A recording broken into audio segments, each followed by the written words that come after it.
Welcome to Breaking Through with me, Kristen Ralph Finkbeiner, powered by Moms Rising. We have a really good and important show for you today. We start out talking about the U.S. Constitution, the Declaration of Independence, the Bill of Rights. What did they mean when they were written, and what do they mean now, and why it matters? Following that segment, we go into after school care, why everybody loves it, why it's under attack, and how we can fight back to get after school care so parents can work and contribute to their communities. Following that segment, we look into hearing the inside scoop from someone who is inside the beltway. What is actually happening and why? And then we close the show looking into Head Start, SNAP, healthcare, how those programs are under attack, and how we can really work together to stop the cuts and to build a better nation with a better tomorrow. We're going to jump right in with our first guest. Welcome back to Breaking Through with me, Kristen Ralph Finkbeiner, powered by Moms Rising. I'm so excited that we have Eric Fisk on, who is a professor of political science and an NEA member. Welcome, Eric. Thank you very much for having me. I appreciate it. I'm so glad that you're here because recently Donald Trump said, we quote, this does not normally happen. I'm tired. Redo it. You're good. Okay.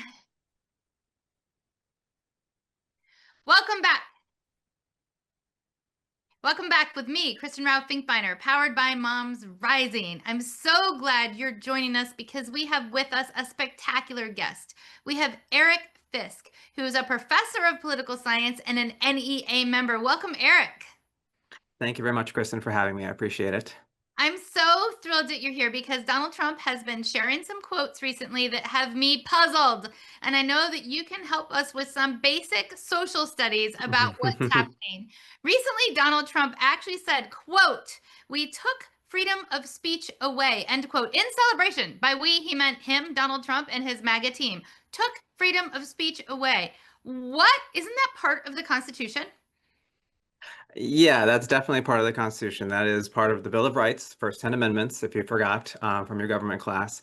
But that, yes, that is definitely part of our Constitution, part of our Bill of Rights, and something that all of us are entitled to.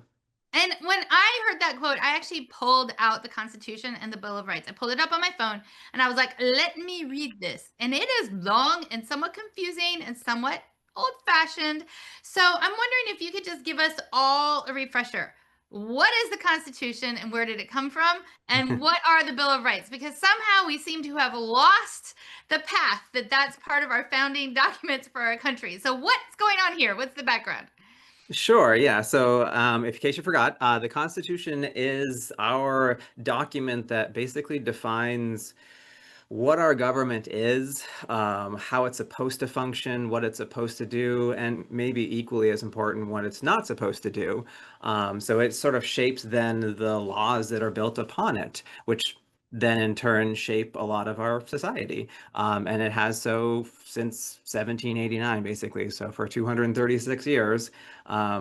We are the second longest constitution in the world, maybe first longest codified if you want to get super technical and academic. But yeah, that's basically what it does. It's there to sort of define what government is supposed to do and not supposed to do, and to make sure that we know as citizens and as people living in this country what that actually is and what it looks like. And how is the Constitution tied to the Bill of Rights? How does that work?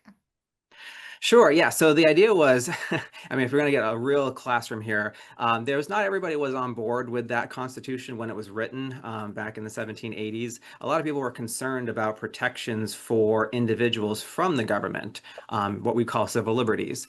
And so before they would actually sign on and ratify this new constitutions, they were called the Anti-Federalists. They wanted to make sure that there were some extra protections for you and me, the citizens of the country, from the government, because even in a democracy, there is a chance that the majority could turn around and then use their power as the majority to oppress the minority. And so they went through and they said, okay, we're going to clarify these first 10 amendments to our Constitution. If we tack these on right away at the end, will you sign on to this new Constitution so we can get it ratified and start fresh? And almost all the Anti-Federalists said, yes, we like that. And so I think there was originally maybe 14 or 15 amendments that they sort of finagled down into 10. But basically, they are our rights as individuals to make sure that we are protected from the government in a lot of different legal ways. Including the freedom of speech. What one is Including, Yeah, that's in the first one. Yeah, most of us would agree, most scholars would agree that the first is the most important.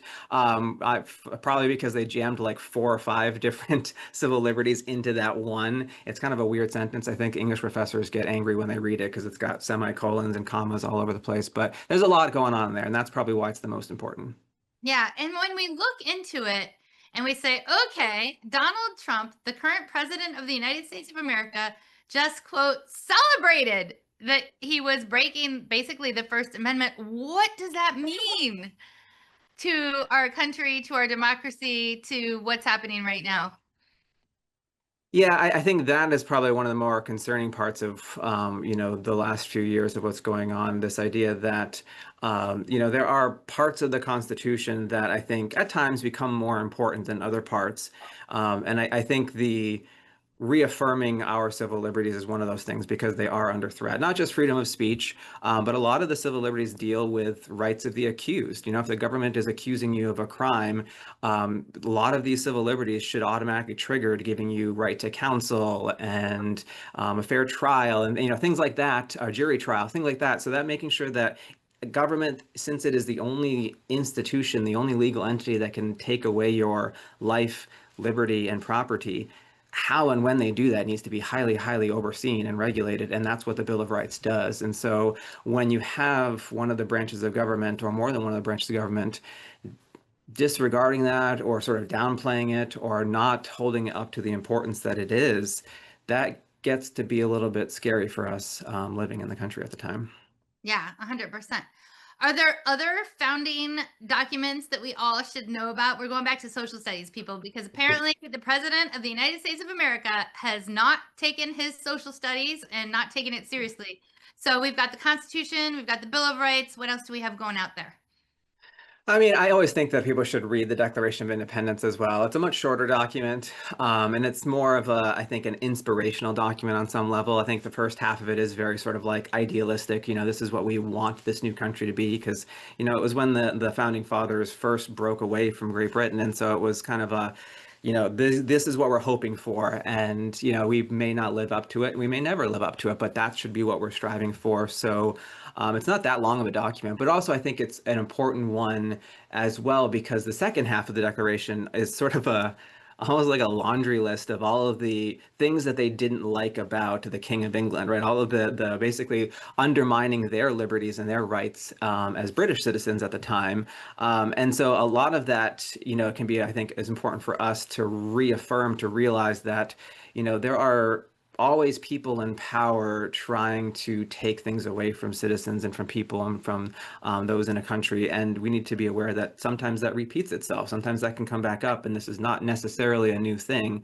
And so that might be good for us to go back and sort of see, what were our ideals and our goals 240 years ago, 250 years ago, and are we living up to them today? And what can we do better to try to live up to those today? So I think, yeah, on top of the Constitution, the Bill of Rights, I think it is worth reading the Declaration because it's a short document too. It's not that long. It's Yeah. pretty And easy. one of the things I love is language like we're building a more perfect union. Nobody ever thought that our union was perfect. We're striving still for liberty and justice for all. We haven't arrived there yet. So the very idea of going backwards just makes my hair light on fire.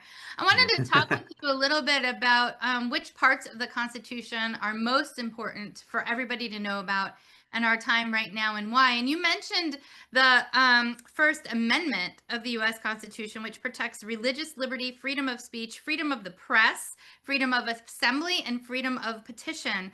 Those are really important, people. These aren't just goals, aspirations, and ideas. This is legal protection and the foundation of our nation's coming into being a nation. And so, as we're looking at those, what do you think is most important for people to know about that? And did we miss anything? Did we leave anything out? No, I think those are really important. I think that, again, the civil liberties, because they are your rights as an individual to protect you from the government. You have to remember that the framers of the Constitution, the founding fathers, I think one of the things that they were most terrified at the time when they were creating this new government was tyranny. Like they were afraid of a tyrannical government, either basically one person, one branch, one party getting too much power and then using that power in a bad way, abusing that power. So yeah, the civil liberties, I think, is a big one. people need to realize that it gets to be really technical. Constitutional law is really complicated, but understanding at least the basics of what rights you are supposed to have as an individual. But beyond that, I think it seems really fundamental, but just sort of in the base Constitution, the idea of separation of powers. That, we Mm. have three branches of government and each one is supposed to do their own separate thing, and there are checks and balances so that no one of those branches gets too powerful. Because again, the framers were afraid of a tyrannical government, and there was a chance that one branch of government might try to encroach on the other two, and they tried to build in a system so that that would never happen. But when we have other branches of government not doing those checks and balances, or sort of like acquiescing to party loyalty or to an individual or something like that, that really threatens the core of our Constitution. And that, I think, is something that people need to reevaluate and relook at. This idea that we're supposed to have three branches and they're supposed to be checking each other, not just doing what the other one says they want them to do. Yeah, the checks and balances. And right now, you all, we have the longest quote recess in history, with House Republican members of Congress just leaving Congress and not working, getting paid vacation basically for more than 5 weeks while we have a government shutdown, which to me looks a little bit like a dereliction of duty to having the checks and balances. Like, we need a fully engaged Congress, a fully engaged judiciary branch, and a fully engaged executive branch, not sort of one leaving town because they are told Right. to leave town by the executive branch. That was ridiculous. It still is ridiculous. I can't believe it's happening. I'm so glad you brought it up. Given that this is happening, are any scholars saying that we're in a constitutional crisis? And if so, what does that mean? Yeah, I would say that probably most, I can't speak for all, but I would say that most of us political science scholars would agree that we are in some sort of constitutional crisis. And that basically just sort of describes a situation where the base principles of a government are being threatened or undermined, or they're not working the way that they were intended to. And that can kind of come up from a couple different ways. One just being that like constitutions are vague. So sometimes people have different interpretations, and if that's a fundamental interpretation difference, and that leads to some weird legal issues, that can cause a crisis. Usually the courts step in to try to figure that out. But the other one, I think the one that most of us political scientists are concerned about is, again, when one person tries to sort of overreach from what the Constitution says that they're supposed to be able to do, like their constitutional limits, basically. And I think it's important to remind your listeners that at the end of the day, the Constitution is just words on paper. The reason that it has power, the reason that it has meaning is because we've all agreed that this is important and that this is what we should be following and we should value it. But if someone were to come along, if a group or a party were to come along and say, you know what, I think winning is more important than the Constitution. I think having power is more important than the Constitution. If they break that sort of social norm that we're supposed to value the Constitution because it's just words on paper, that's creating a constitutional crisis that it becomes very hard to overcome because the courts are part of that whole process as well, and they might be part of that problem as well. Yeah, I mean, I'm glad you brought that up. It's words on paper. It's also law that is supposed to be implemented. But if the judiciary branch isn't doing its job in implementing the law that is written in words on paper, then we're all in trouble. Uh, where can people find more information on the Constitution, on what's happening?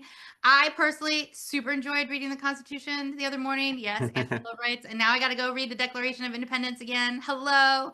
But where can people find accessible information that we all should have at our fingertips? Because as you said, it is not just law, it's social compact. Where can we find that?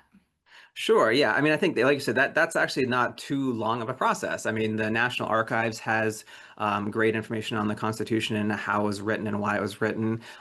There's the National Constitution Center has a great website that has some sort of historical context for a lot of the things that were going on.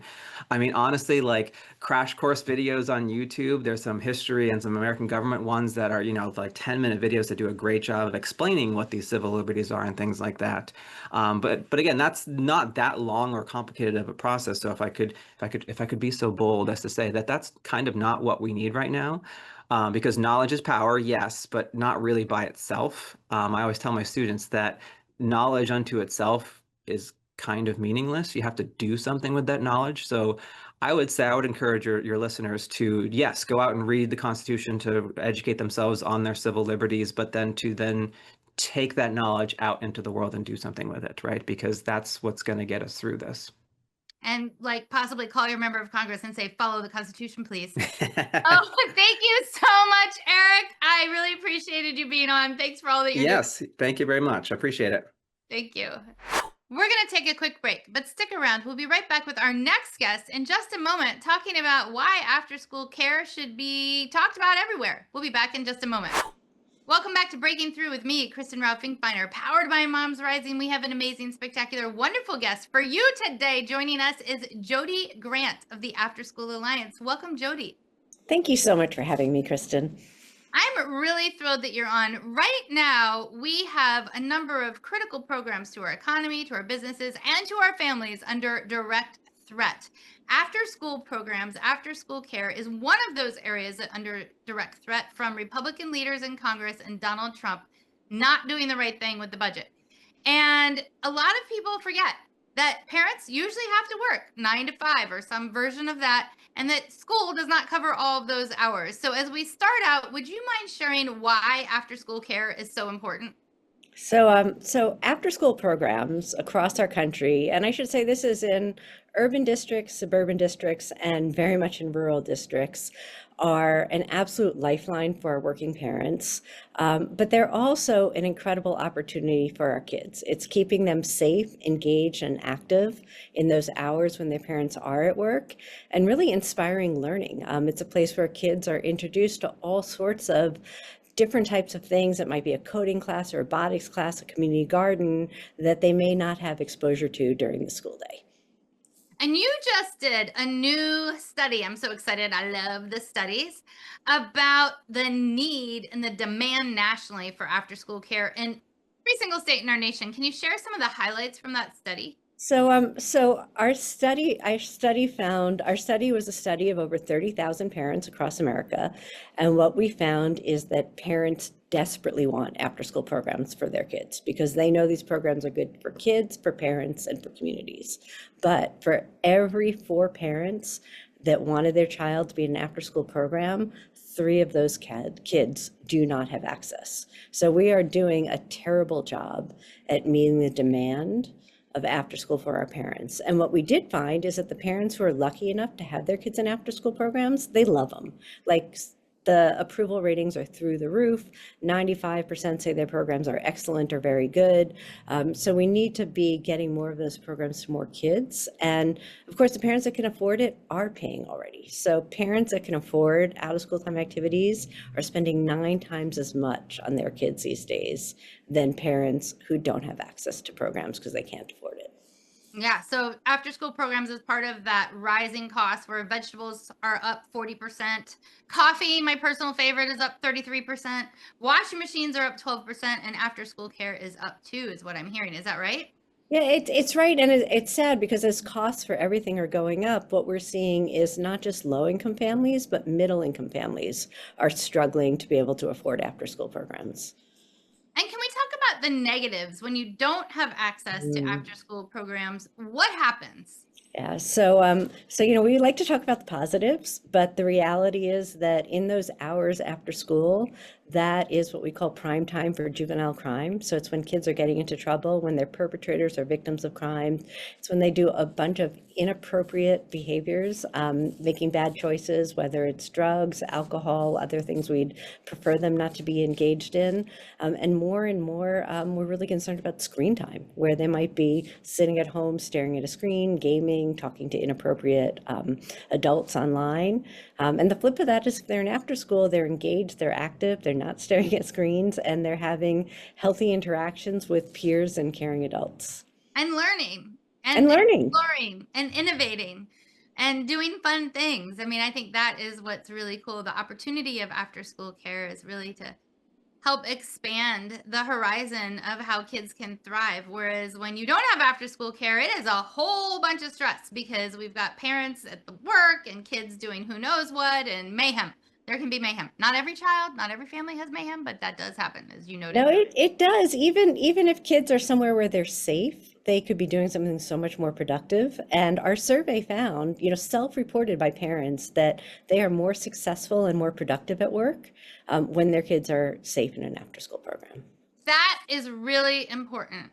We see that many of these programs increase the productivity of parents, of family members, of people. If you're not sitting at your desk wondering what is happening with my children and where are they, then you can be much more focused on the task at hand. So after school care saves money. Do you have a return on investment on after school care? So we do. We have several. The most conservative one would be that for every dollar invested, you save 3. But if you do it over time, it gets a lot bigger because, immediate, our kids are more likely to come to school, stay in school, and graduate. But if you start looking at costs of juvenile justice systems, we have longitudinal studies that show that kids that have access to after school are more likely to succeed in their careers. All of that plays huge dividends in the long run. And that's not getting to the hundreds of billions of dollars that we know are saved when parents have kids in after school because they're more productive at work. Yeah, and they don't get pushed out of their jobs. I mean, I've had Exactly. for sure who have been pushed out of their jobs because they didn't have adequate after school care and felt that they needed to be home. Yeah. And so what can people do? What's happening policy wise with after So number one thing people can do is let your policymakers, and this is local, state, and national, know that you care about these programs, that you want them in your community. We did a poll of voters in January, and we found that almost 90% of voters said after-school programs are an absolute necessity in their community. 78% of self-described Trump voters want us to increase public investments in after-school. So we need to make sure our policymakers know that, because the state is that, the Trump budget eliminates all federal after-school funding. That funding supports 1.4 million kids right now at 10,000 sites across the country. In July of this year, we had a horrible situation where the funding for after school was frozen. We had states like Ohio and Utah where they were running summer programs that literally got shut down on the spot because they didn't have the funding. We were able, because of voices like your listeners that reached out to policymakers, we were able to get that funding restored, but there's still harm done. And I think there's just so much uncertainty that, they should be non-negotiable. Not only should we be funding after school, we should be increasing the funding for after school. I 150% agree. We definitely should be increasing the funding for after school. As a parent who has needed after school care, I'm 900% in on this one. Why do you think after school care doesn't get as much prime time conversation as it should? It's an interesting question because I think it's gotten better. So I think when I started my job 21 years ago, there were really no negatives about after school. People thought it was good. It kept kids safe. I think particularly coming out of COVID and seeing what's happening at today's after school programs, we've now moved the needle where the public says these programs are a necessity. And I think that we need to keep shining a light on what these programs are doing and what you're talking about, like all the learning that's going on, all the collaboration that's going on, all the, where the kids are learning AI, all the, workforce development, career exploration that's going on, these are great places, not just for kids to be safe, not just to help working parents, both of which are important, but also to really prepare our kids for the future. And I want to say for our kids that are food insecure, these programs are also a place where they get fed. So they get not just a snack, but a meal. And unfortunately, with the government shutdown right now, we're seeing more and more of our programs providing meals for kids because they're worried that they're going home hungry. It's so hard right now. Yeah. In this time where it's really hard, what's bringing you hope? What brings me hope is when I go out in the field and I see the resilience, the determination, and I would say love that is happening at these programs. And I visited programs in almost every single state. And I am just constantly amazed by the caring staff that work with the kids and the kids themselves. Because if you talk to these kids, like especially in after school, many times they're designing and choosing what they're doing and what they're passionate about, and you see those sparks flying, and it makes me able to go back to my desk and get through another day, hoping that we can reach more kids across America. Yeah. Yeah. It's so good to hear about the positives from the after school programs. Do you have any model after school programs to share that people can think about if they haven't, thought about So after I school would that much? I would actually tell people to go to our site, afterschoolalliance.org, because there is no one size fits all. It's one of the beautiful things about after school. So most programs are really locally driven to meet the needs of local students and local communities. So what you're going to see in, Fairbanks, Alaska might look very different than what you're going to see in New York City, which will look really different from what you're going to see in rural Arkansas. But all of them have really extraordinary things. And I've seen like some of the coolest programming where, elementary school kids are learning how to do job interviews with leaders in their community who come in and, provide mentorship to the kids. It's called, the Big Shake. They do a handshake. I've seen, extraordinary programs where kids are literally learning to weld or to drive planes, fly planes. So it runs the gamut. But most of these programs are really comprehensive in providing enrichment, academic support, food or snacks, and a chance for kids to run around. I love that. I love all the ideas. Like, how do you fly a plane? We'll learn it in after school. That is Yeah. amazing. What's the best advocacy methods that you've seen parents use to protect after school programs? You mentioned that parents did raise their voices and protect after school programs in the past several months. And so what methods have you seen be effective in that? I think parent voices are the most powerful voices we have when it comes to after school. And I think parents talking about, one, how it really helps them keep and succeed at their own jobs. So this is, you're talking about Main Street economy, the businesses, the staff of those businesses. So parents talking about what this means for their employers. But also I think when you see the spark from parents about what this means for their kids, and when they talk about what their kids are learning, what they're doing, how it feels when they don't want to leave because they're having so much fun, but they're learning at the same time. So I think, parent voices are critical. And I think for policymakers, they are concerned about what this would mean for the economy. They want parents to be able to work. So that message is a key one. 100%. How can people get involved with After School Alliance, support After School Alliance, follow After School Alliance, all the things? So we make it really easy for you. Again, afterschoolalliance.org. Of course, you're welcome to donate to our efforts to continue to not just save, but expand after school. But you can also find out about efforts in your state, as well as federal, and sign up for our alerts. Everything's free. All the information is free. And we do have partners in every single state, as well as DC. So if you want to get involved more locally, I encourage you to reach out to them. That's fantastic that there's so much local. What is your thought on local engagement and how important that is versus federal, given the disaster inside the country right now? I think that we really need it. It all works together, local, state, and national. And we now have 27 states that have some kind of funding stream for after school.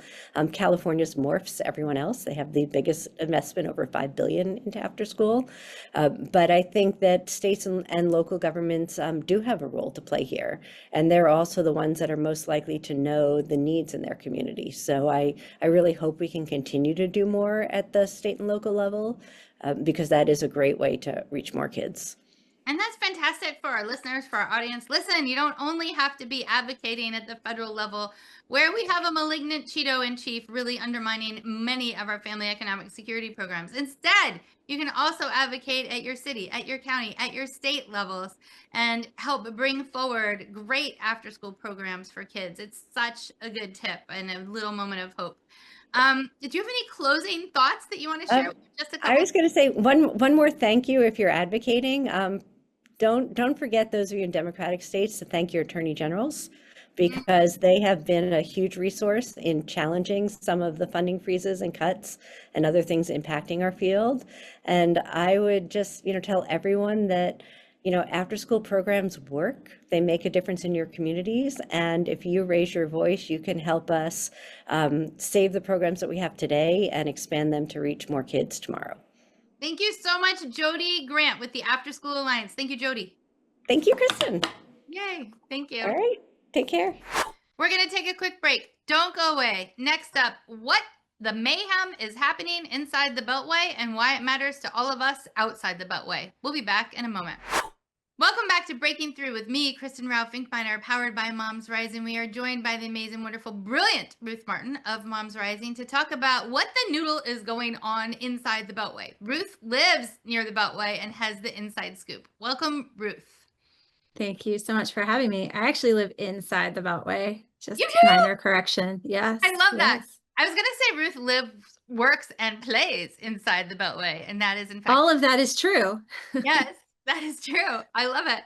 So, Ruth, we have one of the weirdest situations in governance, in constitutional crisis, in just bizarre non-legislating, where we have the president weaponizing SNAP, weaponizing healthcare, taking healthcare away from 17 million people through Medicaid in the big ugly bill, and then now keeping the government closed because he wants to take healthcare away or increase healthcare prices for 24 million more people. It is just unbelievably bad. And also weaponizing Head Start and all kinds of programs, right? Mm-hmm. And so what is happening? Because at the same time, we have Republican leaders in the House who have been out on vacation for more than 5 weeks. So what is the vibe in Washington, D.C., as many of the Republican leaders have literally left the Beltway while the Republican president, look, I can't even talk anymore because I'm so mad, has weaponized things like SNAP, which is food. What's happening, Ruth? Yeah. Well, just a couple of additions to your comment, which is that he's weaponizing all these things to fund tax cuts for billionaires, and I think to keep people from seeing the Jeffrey Epstein files. And I think it's also important to name that while the Republicans have been out on this vacation, it's a paid vacation paid for by you, the taxpayers, while they're out, gallivanting around and not talking to their constituents. It is awful. It is inhumane. It is gross. It is disgusting. And it is, I really hope it comes back to bite them in the ass in a pretty big way. The mood is not good here in DC. As you mentioned, I live inside the Beltway. Many of my friends and neighbors are federal workers who have been furloughed and are now approaching a second pay period without a check. And that's hard. And our public servants don't deserve this. I live in Silver Spring, and folks may not know this if you're outside of the area, but Silver Spring is where NOAA is, the National Oceanic Atmosphere, the folks that help us predict our hurricanes and provide the science that weather forecasters across the country need to help us prepare for our ever increasing dramatic climate related weather problems. I also live in the same county where NIH is, the National Institutes of Health, the best research facility and science in the entire world, where things have stopped happening, including studies on how to prevent Alzheimer's. I take that personally as having had several family members who have passed away from Alzheimer's. And so it's a real problem. And the people that work in these agencies, they are hard-working, productive members of our community and our society who are doing this work out of a love of public service, a love of science, a love of trying to make the world a better and safer place for all of our communities. It is the dedication of our public servants is just really off the charts. And I think it's important to talk about it because I think the Republicans try to paint this picture of people not actually working in government, but that's just not true at all. And And so it's pretty devastating. It's bad. I mean, it has a ripple effect, right? So we see folks are not getting their paychecks. We also now have the cut and SNAP benefits, which means people are going hungry right now. And the safety net that is supposed to exist to help them out is just not in place. It's really devastating. And the attacks we've seen on our immigrant community has also had an effect on our economy. I live in in an area where there's a very diverse, and we are really proud of it, community. And because people are afraid to leave their homes, we are also seeing local businesses suffer, really taking a hit, both from the attacks on our immigrant community and now the furlough and the cut in SNAP benefits. So it really has a compounded impact across our community. And a very negative compounded impact. It's hurting communities, Yes. it's hurting our hearts, it's hurting our economy, it's hurting our businesses, it's hurting our children. And I can't even imagine why somebody, Donald Trump, would, instead of addressing the very real economic challenges of our nation that are often rooted in rising costs. I mean, under Trump, we've had rising costs of childcare, rising costs of healthcare, rising costs of vegetables, rising costs of basically everything. Why would they pay attention to knocking down half of the White House, our nation's history, and spending a bazillion trillion, I don't have the exact number, dollars on rebuilding some monstrosity and putting like literal gold fixtures, gold faucets into the bathrooms, and also throwing these really intensely out of touch great Gatsby parties with like dancers and fancy when people are going without food, when people are going without pay, when people are going to work in their government jobs, many of them, and working and not getting their paycheck, when people are facing healthcare costs that could rise by more than 90%.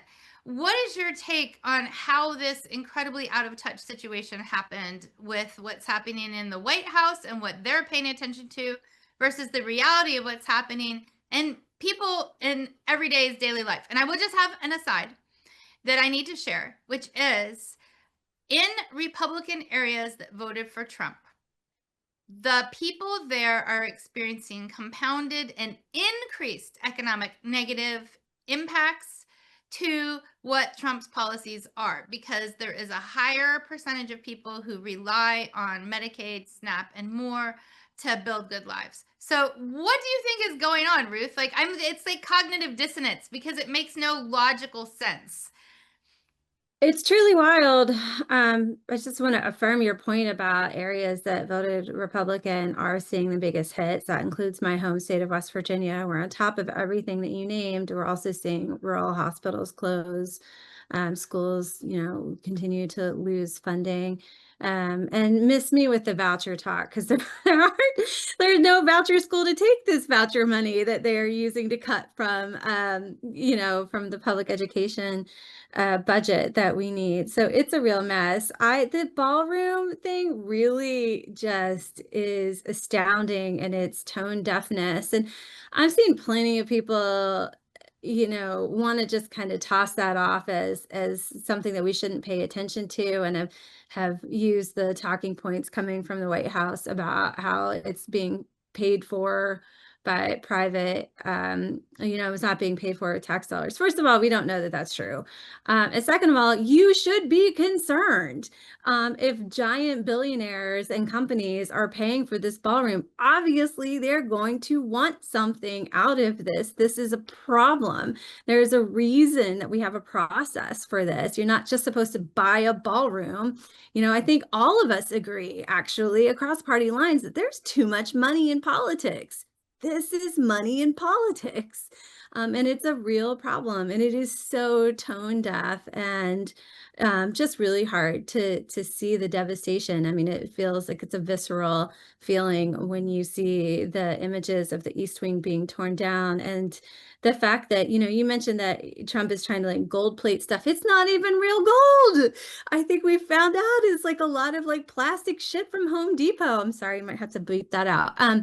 It's not real, which is a good metaphor, right? So much of what is happening here, its policies aren't real. They aren't rooted in actual real concern for this country. It's all about gilding the lily and making himself feel better. And the bathroom, I mean, if for no other reason that one should be concerned, if you've seen those pictures, I the toilet is eye level with the window. I don't get it. Like, just if nothing else is wrong with this, like, who designed that?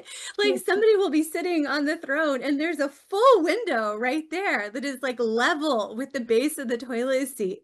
None of this makes sense. It is all a colossal waste of our time and our resources when we could be doing so much more to make our country aspire to the greatness that we absolutely could be. Yeah, and I heard that Donald Trump fired the entire design committee for. Well, clearly he thinks he's the best at everything. The Kennedy Center, he's going to run that. He was going to host it. You know, he's going to be the design at the White House. I mean, Grandpa, good, go do that and stop terrorizing the country and the world in between, like, you know, illegal bombing of ships. Like, just what the hell? It's really a what the what moment. And the thing is, listeners, audience, humans, it doesn't have to be this way. We have ample funding to fund healthcare, to fund SNAP, to fund childcare, to have normal design processes in our nation's historic buildings.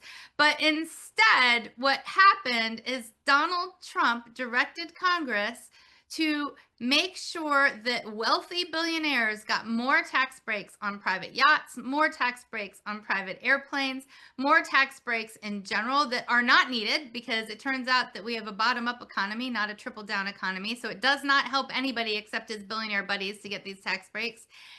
And as Ruth pointed out, Donald Trump also put over $170 billion of our healthcare money, of our childcare money, of our SNAP money into increasing the separation of families, increasing human rights abuses, increasing the terrifying of hardworking immigrants, people who are essential to our families, to our communities, to our futures. And, you know, our nation absolutely needs a safe, secure immigration policy. We absolutely do. What we don't need is cuts to healthcare, and we don't need cruelty. It does not have to be this way. We have the money together to actually run these programs. There's no needs for this massive cuts and weirdness and destruction and just horrible, horrible, horrible spreading of fear. What are your thoughts on that, Ruth? I mean, I agree with everything you said. I think also in the news today, I saw there's a deadly listeria outbreak happening across a couple of states. And the CDC wasn't able to get on top of it as fast as they could be because of gutted funding. And so it's just like another thing that kind of flies in the face of like all of this talk about you can't make America healthy again if we can't trust our food supply. And we are defunding the agencies. Its job is to keep our food safe. The good news is, you're right, it doesn't have to be this way. And I think the elections that happen in these midterms show that a lot of folks agree with that. And I take a lot of hope and inspiration out of the results that we saw in the midterm, in the off-cycle election this month, and how I think it really portends hopefully a big change. Yeah. The election results were a really big pushback against Donald Trump and MAGA policies. Ruth, we only have a minute left. What can people do? What's your advice? Well, I like to go in my yard and scream as loud as I possibly can every once in a while. I sometimes take pots and pans out to bang them around. It helps me. But obviously the other things we can do is get involved in our community. It's really important. Is there a food bank that you can donate to or volunteer with or help spread the word around? We need to do that right now. Make those calls, keep those calls going, but be with the people in your life that are making you happy. And you know, they want us to be sad. They want us to be despondent. We have to push back on that and make sure that we are joyful and with our communities and fighting back, and that we won't give up. So yell, sing, dance, be with your friends, be with your family, make your phone calls, but keep doing things. Keep making those phone calls to Congress. Believe it or not, they do add up. Please keep your voter registration current and vote in every election at every level, city, county, state, and federal. And please make sure that you engage with your friends, families, and neighbors about not giving up too, because as Ruth said, part of the strategy is to make us give up, but nope, we won't. We're not going to give up. We So won't. thank you so Won't much give for up. being on. Thanks for all that you do. You too. Thanks, Kristen. Thank you. Bye. We're going to take a quick break, but don't go away. Next up, Head Start, SNAP, healthcare. What is happening, why it matters, and how you can lend a hand. We'll be back in just a second. Welcome back to Breaking Through with me, Kristen Rao Finkbeiner, powered by Moms Rising. We have a very fun, adventurous, and effective guest for you today. Joel Ryan, who is an executive director of the Washington State Association of Head Start and ECAP, which is the Early Childhood Education and Assistance Program. And he is an amazing media personality and human. Welcome, Joel. Hey, thanks for letting me join. I'm excited to be here. Well, we're excited to have you here. We are very annoyed, upset, angry about the attack on Head Start that has been coming out of Republican leadership in Congress and, frankly, out of the Trump administration. Can you give our listeners a little bit of the history of the recent attacks? Hello, they didn't just start yesterday. What's going on? And, we'll get into how we can help. But, give us a little bit of a history of these wild attacks. Now, before you give us the history, I want to say this is unprecedented. Normally, programs like Head Start have bipartisan support. So these attacks are just out of the ordinary, very bad, hurt the economy, hurt kids, hurt families, hurt teachers. So Joel, what's happening? Well, it's been 9 months. We've been under assault. You're absolutely right, Kristen. I mean, the Trump administration, as soon as they came into office, they froze funding for Head Start programs. They have tried to limit immigrant families from enrolling in the program. They tried to zero it out completely in the budget. So they've spent 9 months trying to dismantle the Head Start program from the inside out and from the outside in. So you're 100% correct that the shutdown, it's actually a byproduct of the Trump administration and their allies in Congress's efforts, not just to take a jackhammer to the Head Start program, but to kids and families across the country for sure. Yeah, I mean, one of the things I want to center our listeners and our audience in is, what does Head Start do? Head Start provides childcare so parents can go to work and kids can learn. It provides access to medical and dental checks. It provides so much more than just childcare. And can you give a little bit of an idea of the scope of Head Start and ECAP and the return on investment for taxpayers? Yeah, I mean, so I think probably your listeners, when they think of Head Start, they think of naturally early childhood education. It's for very low income kids, but Head Start does a lot more than that. It provides nutritious and warm meals during the day. It helps parents find a medical home for them and their kids. It helps families that are dealing with recovery, helps people find stable housing. It helps them also get back into the workforce. A lot of Head Start programs, they do a lot of work on sort of career development and going back to school. So it truly is a multi-generational program. But here's another thing, Kristen, with the cuts that are taking place with Medicaid, that's going to impact Head Start families across the country, because those Head Start families, they depend on health services. Same thing with SNAP, trying to make sure that families don't go hungry. But the Head Start program is there. It's really a safe haven for a lot of those families. It's a connector to food banks, to emergency services, housing. So Head Start does a lot more than what you might think of as like traditional childcare, because it helps the whole family. It truly is an anti-poverty program in the best sense. And it's effective. Study after study shows Effective. Start is incredibly effective. And guess what happens?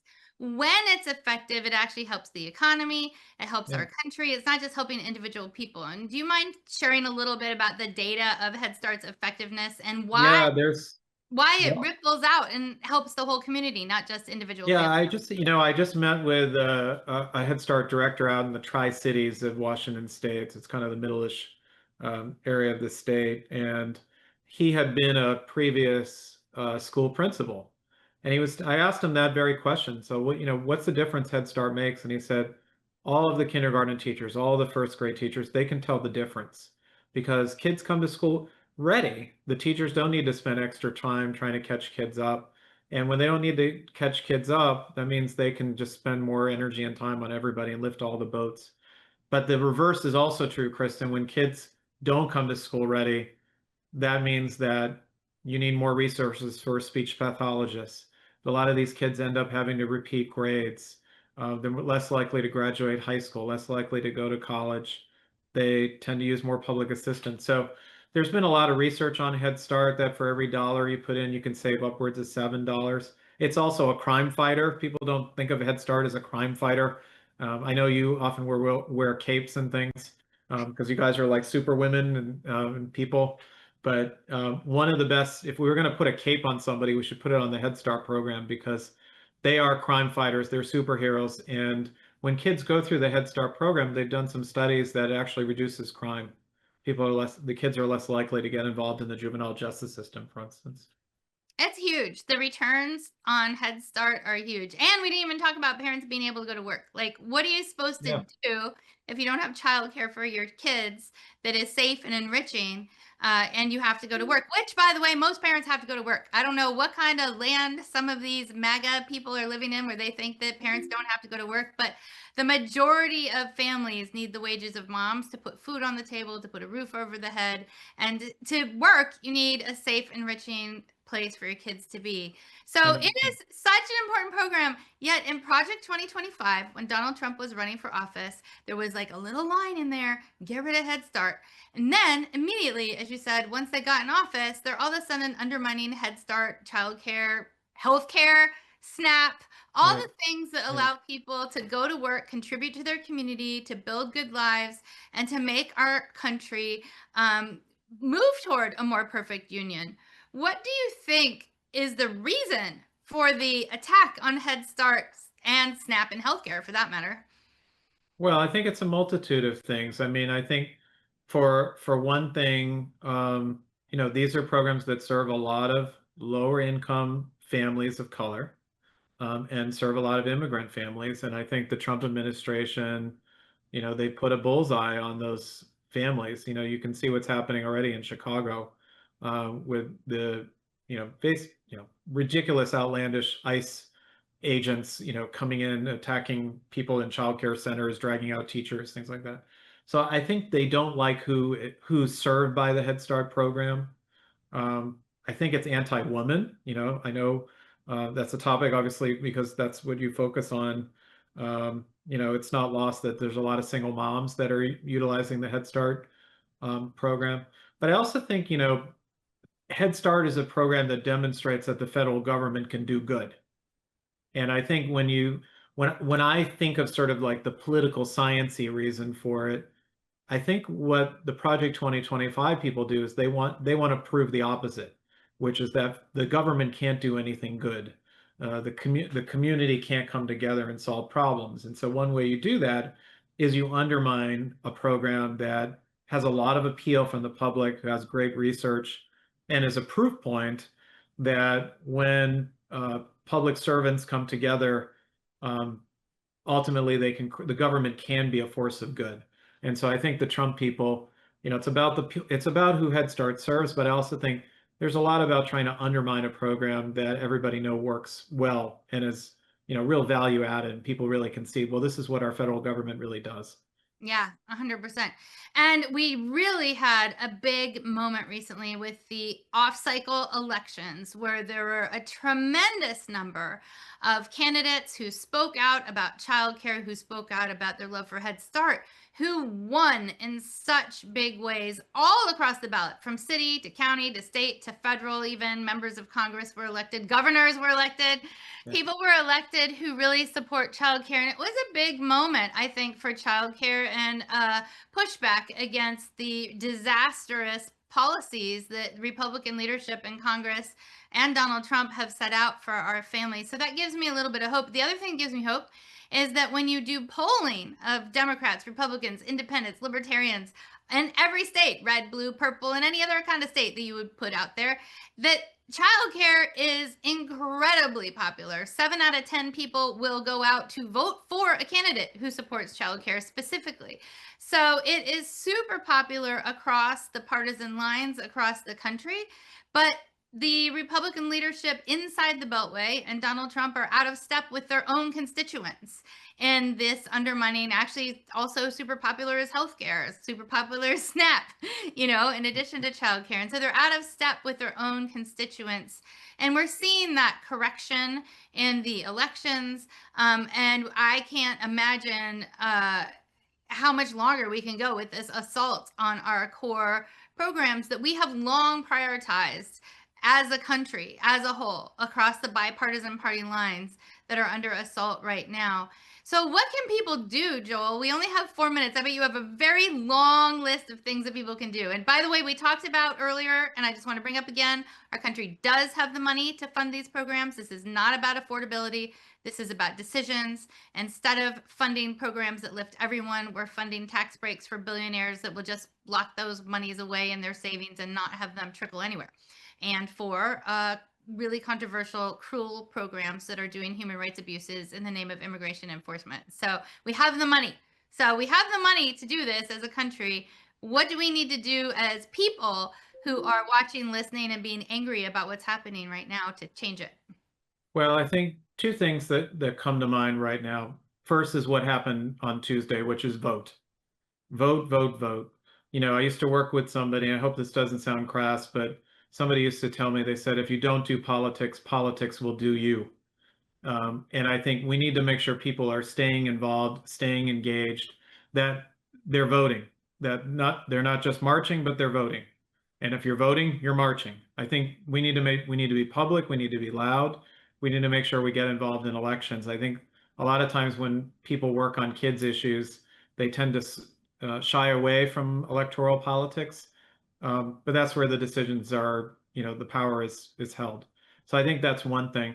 The second thing is go do something local. You know, we have Head Start program right now in Vancouver, Washington, that's closed because of the government shutdown. There's 177 families that are going without meals.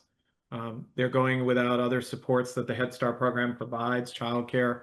You know, if you're in a local community, you're probably in a place where there's still a Head Start program that's closed, and there are families who are desperate and in need of food, of healthcare, of housing, of support. So if you live in one of those communities and you have a Head Start program near you, reach out, because I bet you that those families could use your assistance and help. So that's the two things I'd really recommend. But I'm just delighted, Kristen, of all the work you're doing at Moms Rising, you know, elevating these issues, empowering people and speaking out and giving voice. So I'm honored that you give me an opportunity today to talk about the Head Start program, which it's a huge game changer for our families across this country. And I hope we're able to expand it. And as you mentioned earlier, that the Trump administration were able to fight off the assault, the continuing assault on the Head Start program. And so I thank you for giving us some time today to talk about it. I'm so excited too. So Joel, Yeah. sometimes you can appear a little cynical. What Of is bringing you course. hope right now? What is bringing you hope? What's the Joel hope moment? Well, I think a bunch of things. I mean, you know, as much as we're hearing a lot of the things that are being cut and services that are under assault, the flip side of it is then you're also seeing a testimony to why these programs are so valuable and people rallying behind them. You know, when you see that the Head Start program is a place where people can get food or get connected to services in their community, that gives me hope. When you see little kids learning and growing, learning their ABCs, learning math, that gives me hope. So, you know, even though we're living in a really difficult time period, we clearly are dealing with an authoritarian, you know, dictatorship kind of thing going on. What gives me hope is the pushback too.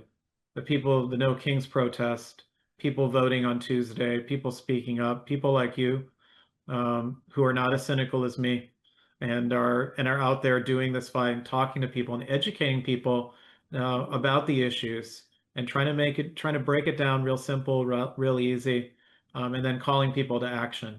And so, yeah, I'm cynical, but I think that's kind of my New England roots, you know, Kristen. That's just how we are.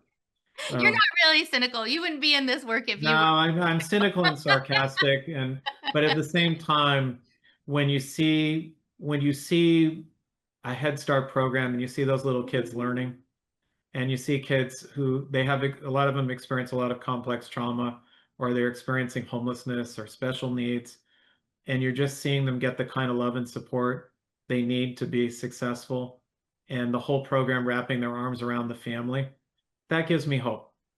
It's so hopeful. Thank you so Yeah. much for being on. Joel Ryan, Head Start and ECAP. Thank you, Joel. You're welcome. Thanks for letting me join. Appreciate it. Well, that's it for our show today. Thanks so much for tuning in as we tackle the top topics facing our nation in a way that requires the most boring disclaimer in the history of the actual planet Earth. Here goes. Views expressed on this show are those of the individual speakers and should not be attributed to this station, to any news or social media service that may disseminate a recording of this show to the public or to any segment of the public. Boom! We'll catch you next week.